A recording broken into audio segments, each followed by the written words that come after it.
ওমরে ফারুকের ইন্তেকালের ঘটনাটা বলেই আমরা মুনাজাতের দিকে যাব। শুনবেন? শুনতে চান? উনি স্বপ্নে দেখলেন একটা লাল মোরগ ওনাকে 3টা ঠোকর মেরেছে। কয়টা? উনি জুমার নামাজে, জিলহজ মাসের শেষ সপ্তাহে জুমার নামাজে বললেন যে একটা লাল মোরগ 3টা ঠোকর মেরেছে। মুগীরা ইবনে শুবা রাদিয়াল্লাহু তাআলা আনহুর দাস আবু লুলু আল মাজুসি, এই লোকটা খঞ্জর বানাতে পারতো। মুগীরা রাদিয়াল্লাহু তাআলা আনহুর দাস। মুগীরা প্রতিদিন 4 দিরহাম করে চার্জ করতো, যেহেতু দাস। সে এসে বিচার দিল, আমিরুল মুমিনিন, মুগীরা আমার থেকে বেশি টাকা চায়, জুলুম করে। ওমরে ফারুক বললেন, তাই? তুমি কি কাজ জানো? বলে, আমি খঞ্জর বানাতে জানি। বাড়ি কই? পারস্য। আরে তুমি খঞ্জর বানাতে জানলে তো 4 দিরহাম অনেক কম, সে তো আরো বেশি টাকা নেওয়া দরকার ছিল তোমার থেকে। আবু লুলুর এই কথা পছন্দ হয় নাই। সে কয়, ওমর, তুমি সবারে দয়া দেখাও আর আমার ক্ষেত্রে কঠিন নিয়ম বানাইলা, দাঁড়াও, এই নিয়ম তোমার আমি দেখাবো। এই রাগে সে বাড়িতে যে একটা খঞ্জর বানালো। কি বানালো? খঞ্জর চেনেন? ছোট্ট ছুরি। কিছুদিন আগে ওমানের সুলতান কাবুস ইন্তেকাল করেছে, জানেন আপনারা?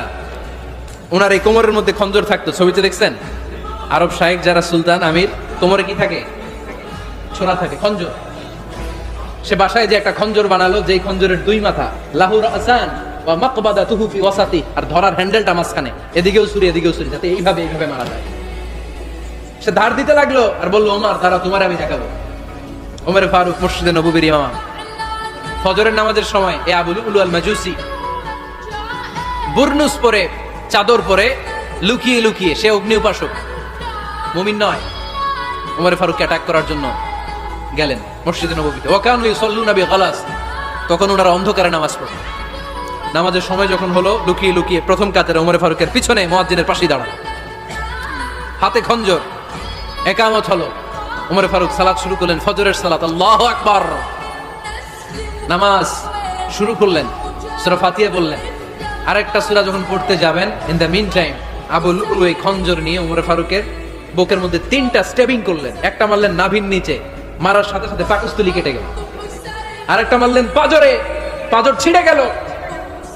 3টা মারার পরে ওমর ফারুক বললেন, কাতালানি আল কাল, এক কুকুর আমাকে মেরে ফেলেছে।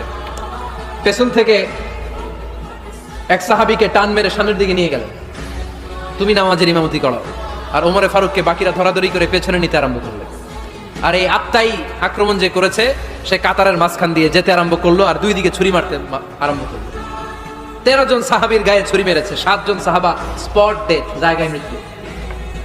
এই ভয়ঙ্কর অবস্থা দেখে এক সাহাবী, বুরনুস, এক ধরনের জুব্বা আছে মাথাওয়ালা, অনেকে জ্যাকেট পরছেন না এরকম মাথাওয়ালা, লম্বা জুব্বা আছে, আর উপরে শীতে পড়ে মাথাওয়ালা, এই মাথাওয়ালা জুব্বা বের করে এক সাহাবী জালের মতো তার দিকে উড়ায় মারল।